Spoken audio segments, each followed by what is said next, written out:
N'ayez pas peur. Le coup d'État est un mécanisme de dévolution du pouvoir qu'on enseigne dans les écoles. Alors, si vous prenez le cas du président Moubarak, qui a été élu à 89%, 2 mois après, qui s'est retrouvé débarqué dans une autre formule de coup d'État que j'appelle scientifique. Quand vous regardez le président Ben Ali, qui avait été élu à une majorité de 99,99, qui un mois après s'est retrouvé débarqué.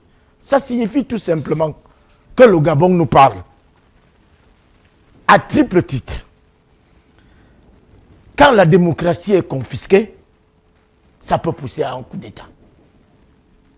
Quand la gouvernance est mauvaise, ça peut pousser à un coup d'État. Quand le vol, le détournement sont érigés en valeur, ça peut pousser à un coup d'État.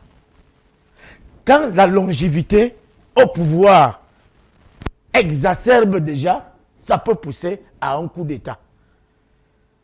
Et quand on choisit d'organiser pas des élections, mais des successions organisées, ça peut pousser à un coup d'État.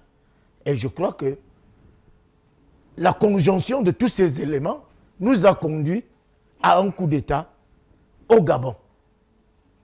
Et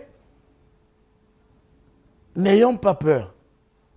Disons tout simplement à notre président qu'il a encore grand temps pour que le Cameroun échappe à ce type d'envergure, à condition qu'il se serve d'un karcher pour nettoyer ceux qui sont devenus politiquement insolvables.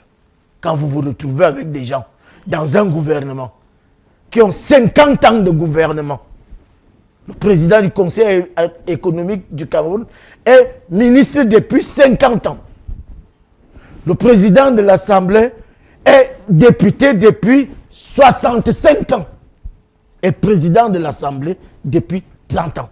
Voilà. Quand vous retrouvez avec des ministres, plus de 20 ministres qui ont plus de 20 ans au gouvernement, vous pensez que nous qui avons fait l'aventure d'aller en politique, on est venu les accompagner. On a des égos, on est obligé d'être jaloux. Alors, que de temps en temps, que les chaises jouent, parce que ça nous donne l'impression de penser qu'ils sont en train de travailler. Merci pour cette, Sinon, merci pour cette belle...